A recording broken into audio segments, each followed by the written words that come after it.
ఈ వీడియోలో మనం కుంభరాశి వారి యొక్క అదృష్ట దశ దురదృష్ట యోగాలు ఏమైనా ఉంటాయా, ఎప్పుడు జీవితంలో రాణిస్తారు, ఎప్పుడు స్థిరపడతారు అన్న విషయాన్ని పరిశీలిద్దాం.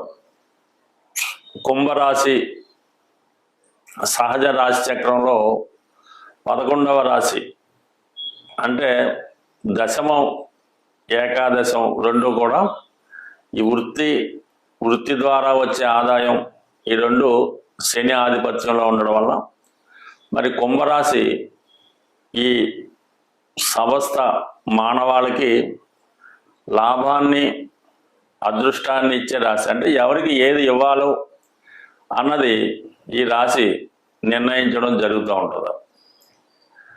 ఈ రాశి ఉన్నటువంటి నక్షత్రాలు పరిశీలించినప్పుడు ధనిష్ట, శతభిషం, పూర్వభాద్ర నక్షత్రాలు ఉంటాయి.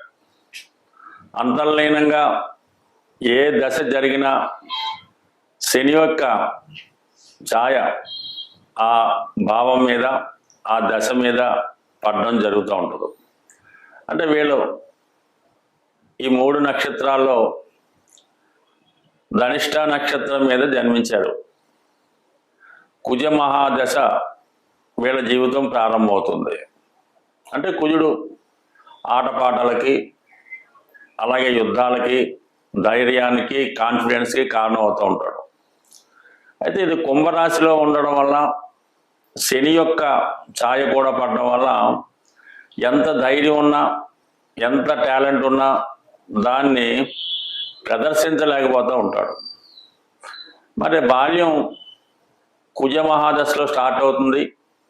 ఆ దశలో పెద్దగా ఎవడైనా బాల్యంలో పుట్టినవాడు చాలా ఆటపాటలతో అల్లరి చిల్లరగా ఆడుతూ పాడుతూ తిరుగుతూ ఉంటాడు. కానీ ఏదో ఒక రిస్ట్రిక్షను ఈ ధనిష్ట నక్షత్రంలో జన్మించిన వారి జీవితం మీద ఉంటుందన్నమాట. అంటే స్వేచ్ఛగా వాళ్ళని పడుకోనేవారు, తిరగనివారు, ఆడుకునేవారు, ఆ విధంగా ఉంటుంది. అంటే మొత్తం మీద బాల్యం ఆ విధంగా నడిస్తే దాని ఎంబటినే వచ్చే రాహు మహాదశ 18 సంవత్సరాలు.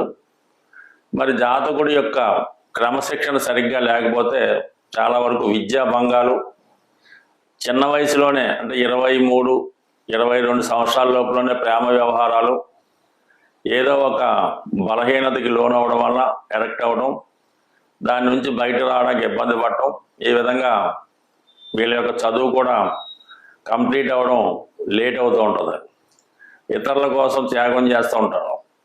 వీళ్ళ ఫ్రెండ్స్ ఏదో సరిగ్గా చదవట్లేదు, వాడు పరీక్ష పోద్దంటే వీడు కూడా పరీక్ష సరిగ్గా రాయకుండా పోగొట్టుకుంటాడు కావాలని. అంటే వాడితో పాటు ఉండాలి కదా, ఆ విధంగా ఉంటుంది. కొంతమంది ఏం చేస్తారంటే వీడు పోగొట్టుకుంటే వాడు పాస్ అవుతాడు, వీడు వెనకబడతాడు. అలాంటి ప్రయత్నాలు ఏమి చేయకుండా మీరు మీకోసం కుంభరాశి, కుంభలగ్నం వారి కోసం వాళ్ళు స్వార్థంతో ఉంటేనే జీవితంలో పైకి వస్తారు. ఇతరుల కోసం అయితే మాత్రం జీవితం నాశనం అవుతుంది, పక్కోడు బయటకు వస్తాడు, వీళ్ళకి ఇలా ఉండిపోతారు. అంటే 23 సంవత్సరాల దాకా కొంచెం స్ట్రగుల్ ఉంటుంది. దాంతో వచ్చిన గురు మహాదశలో అంటే ఇంచుమించుగా 25 నుంచి 41 సంవత్సరం లోపల జీవితం స్థిరపడతారు. అందుకే వీళ్ళు లేట్గా స్థిరపడతారు. కంపల్సరీగా లవ్ ఫెయిల్యూర్స్ ఉంటుంది, ఏదో ఒక త్యాగం ఉంటుంది, ఈ ఉద్యోగం కరెక్ట్గా నిలబడదు. ఈ విధంగా 40 తర్వాత జీవితంలో సెటిల్ అయ్యి దాని తర్వాత బాగుపడడం జరుగుతుంది. దాని తర్వాత వచ్చే నక్షత్రం శతభిష నక్షత్రం. ఇది చాలా క్రిటికల్ నక్షత్రం అన్నమాట. చాలా బరువు బాధ్యతలతో కూడుకున్నది. ప్రారంభమే రాహుదశ ఉంటుంది కాబట్టి ఈ నక్షత్రంలో జన్మించినప్పుడు పేరెంట్స్కి ఓ స్ట్రగుల్ ఉంటుంది అన్నమాట. దాని మీద పిల్లవాడి మీద శ్రద్ధ పెట్టలేకపోవడం వల్ల 10th క్లాసు, ఇంటర్మీడియట్ వరకు కూడా సరిగ్గా విద్య సాగదు. రెండవ దశ ఇప్పుడు విద్యలో సెటిల్ అవుతుంది కాబట్టి గురు మహాదశ స్టార్ట్ అయ్యాక దాని తర్వాత ఇంటర్ తర్వాత 10th తర్వాత మార్గంలో పడి 36వ సంవత్సరం వచ్చేదాకా దాన్ని అటు ఇటు ఈ చదువు, ఈ చిన్న చిన్న ఉద్యోగాలు స్ట్రగుల్ పడుతూ ఉంటాడు. 36 తర్వాత జీవితంలో సెటిల్ అయ్యి ధన సంపాదన, రాజకీయాలు, అక్కడ నుంచి పూర్తి లైఫ్ మారిపోతుంటుంది. 36 to 72 బ్రహ్మాండమైన లైఫ్ ఉంటుంది. పుట్టిన దగ్గర నుంచి 36 మధ్యలో స్ట్రగుల్ ఉంటుంది. సింపుల్ ఇది. దాని తర్వాత పూర్వభాద్ర గురు మహాదశలో జీవితం స్టార్ట్ అవుద్ది. శని రాశిలో ఉండడం వల్ల అతి క్రమశిక్షణతో జీవితం నడుస్తూ ఉంటుంది, ఎప్పుడూ ఏదో రెస్ట్రిక్షన్ ఉంటూ ఉంటుంది. ఈ విధంగా 16 సంవత్సరాలు జరిగిన తర్వాత శని మహాదశ, ఇది కూడా బాధ్యతతో కూడుకున్నది కాబట్టి 35వ సంవత్సరం వచ్చేదాకా కూడా చాలా స్ట్రగుల్ పడి దాని తర్వాత స్వేచ్ఛగా ధన సంపాదన జీవితం ముందుకెళ్తుంది. 35 తర్వాత వెరీ లైఫ్ సెటిల్ అవుతుంది. ఏదేమైనా కుంభరాశిలో ఎవరు జన్మించినా, లగ్నంలో జన్మించినా 36వ సంవత్సరం వరకు స్ట్రగుల్ ఉంటుంది. 36 నుంచి 42 మధ్యలోనే సెటిల్మెంట్ ఉంటుంది. ఈ రాశికి వాయుతత్వ రాశి, వరుణ దేవుడు దీనికి ఆధిపత్యం వహిస్తూ ఉంటాడు. వరుణ పురాణం, వరుణ దేవుడు పడమర దిక్కుకి, అష్టదిక్పాలకుల్లో పడమర దిక్కుకి ఆధిపత్యం వహిస్తూ ఉంటాడు. ఎవరికి ఐశ్వర్యం కావాలన్నా, ధనం కావాలన్నా, ఇంకోటి కావాలన్నా ఈ వరుణ దేవుడు వాళ్ళకి ఇవ్వడం జరుగుతూ ఉంటుంది అన్నమాట.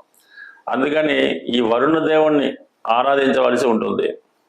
అంటే ఒక విధంగా చెప్పాలంటే శివుణ్ణి, శని భగవానుణ్ణి చాలా సింపుల్ లైఫ్ జీవిస్తూ ప్రతి నెల మహాశివరాత్రి రోజు శివుడికి అభిషేకం చేసుకోవడం, ప్రతిరోజు సూర్య నమస్కారం చేసుకోవడం వల్ల ఈ రాశి వారికి అనుకూలత కనబడుతూ ఉంటుంది. అలాగే గుర్రాలు ఉంటాయి కదా, ఒక 6-7 గుర్రాలు పరిగెడుతున్నట్టు వైట్ కలర్ గుర్రాల ఫోటో ఉంటుంది.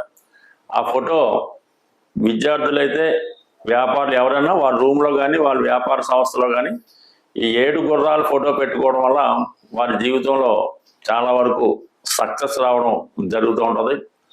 అలాగే వీళ్ళు ఏదైనా ఎండాకాలం వచ్చినప్పుడు వాటర్, ఇది కేంద్రం పెడుతూ ఉంటారు కదా, మరి వాటర్ బాటసారులకి పంచిపెట్టడం వల్ల, మజ్జిగ పంచిపెట్టడం వల్ల ఎండగా ఉన్న వాళ్ళకి ఏదో ఒక సేద తీర్చే విధంగా వాళ్ళకి ఏదో ఒక కూల్ డ్రింకో పానీయం ఇవ్వడం వల్ల జీవితంలో చాలా వరకు అభివృద్ధి కలుగుతూ ఉంటుంది.